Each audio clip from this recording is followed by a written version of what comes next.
बागेश्वर धाम की दान पेटी में आने वाली समस्त राशि कन्या विवाह के लिए समर्पित कर दी जाती है। इस सामूहिक विवाह में हर बेटी को 3 लाख रुपए का गृहस्थी का सामान गिफ्ट में दिया जाता है। इस बार तो हर जोड़े को 30,000 रुपए की ज्वाइंट एफडी भी गिफ्ट में दी गई। सामूहिक विवाह में 2 राज्यों के मुख्यमंत्री, कई मंत्री और 8 देशों के राजदूत शामिल हुए। कई हस्तियां शामिल हुई जो दूल्हा दुल्हन को आशीर्वाद देने पहुंचे थे। तो जो लोग पूछते हैं कि बागेश्वर बाबा इतना पैसा लेते हैं कथा करने का, ये करते हैं वो अरे भैया पैसा लगाते कहां वो भी तो देखो। गरीब बच्चियों का विवाह करा रहे हैं, युवाओं को सनातन से जोड़ने के लिए गुरुकुलम खोल रहे हैं, कैंसर अस्पताल बनवा रहे हैं। ऐसा तो नहीं है कि खुद महल बना लिया और उसमें रह रहे हैं। बागेश्वर बाबा कई महीनों से सामूहिक विवाह की तैयारी में जुटे थे। इस आयोजन को बागेश्वर बाबा बड़ी जिम्मेदारी मानते हैं, इसलिए उन्होंने इसकी कामयाबी के लिए कठिन अनुष्ठान भी किए। सुनिए सामूहिक विवाह के लिए किए गए अनुष्ठान पर वो खुद क्या बता रहे हैं। हिंदुओं को एकजुट करने की मुहिम लेकर आगे बढ़ रहे बागेश्वर बाबा ने ऐलान कर दिया है कि मार्च के दूसरे हफ्ते में वो लखनऊ में डेरा डालेंगे, कथा करेंगे, दिव्य दरबार लगाएंगे। लेकिन बागेश्वर बाबा के पहुंचने से पहले ही यूपी में आरएसएस प्रमुख मोहन भागवत के दौरे पर अलग घमासान छिड़ गया है। मोहन भागवत से इस दौरे में सीएम योगी आदित्यनाथ ने मुलाकात की।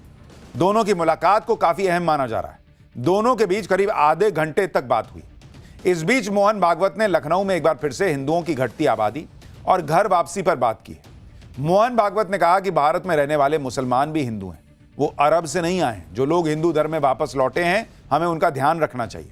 घर वापसी का काम तेज होना चाहिए। मोहन भागवत ने आगे कहा कि हिंदुओं के कम से कम 3 बच्चे होने चाहिए। जिस समाज में औसतन 3 से कम बच्चे होते हैं, वो समाज भविष्य में समाप्त हो जाता है। जो भी शादी कर रहे हैं उनको समझाइए कि वो 3 बच्चे करें।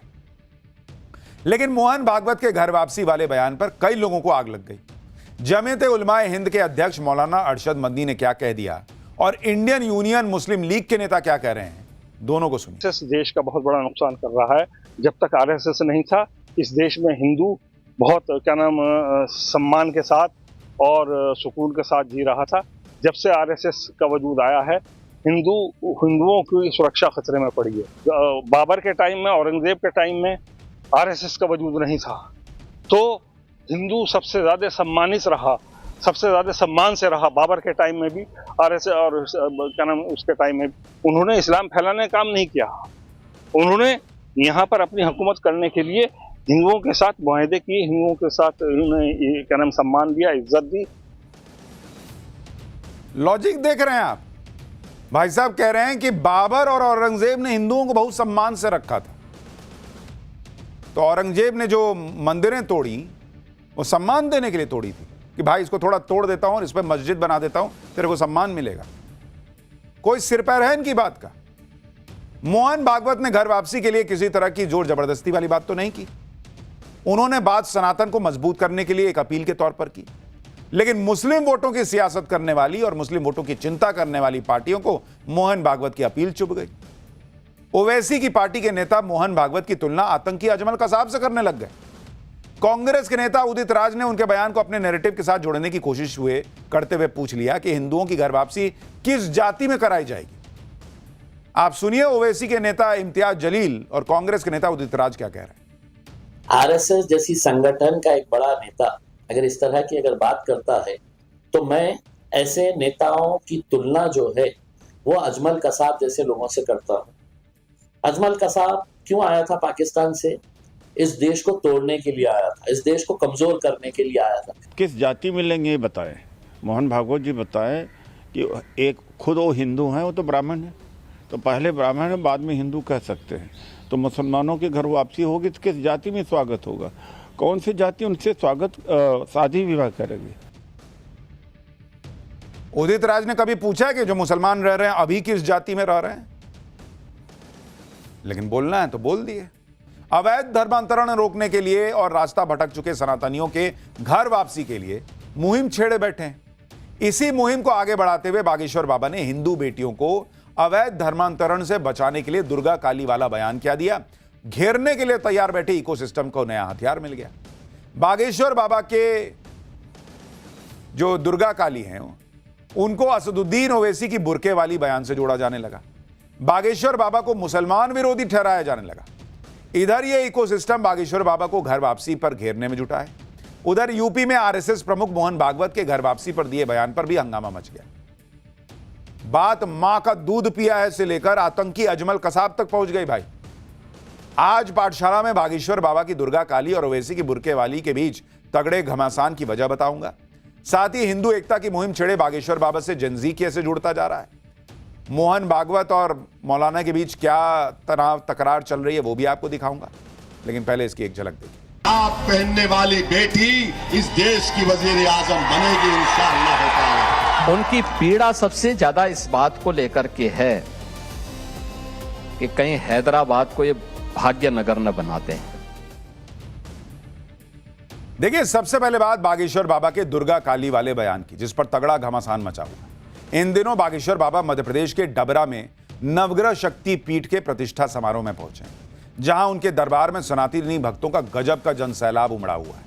इसी दौरान बागेश्वर बाबा ने श्रद्धालुओं को सनातन की महान परंपराओं के बारे में बताते हुए सही राह पर चलने के लिए मां दुर्गा और मां काली से सीख लेने की अपील कर दी। बागेश्वर बाबा ने कहा कि दुर्गा बनो, काली बनो, पर कभी बुरके वाली मत बनो। बाबा बागेश्वर बिना लाग लपेट के बोलते हैं। उन्होंने जो हिंदू बेटे बेटियां हैं उनको कहा कि भाई तुम्हारे अंदर खोट होगी तभी तुम बिगड़ोगे। इस पर वो कह रहे थे और कहते कहते बोल गए कि भाई धर्मांतरण मत करना।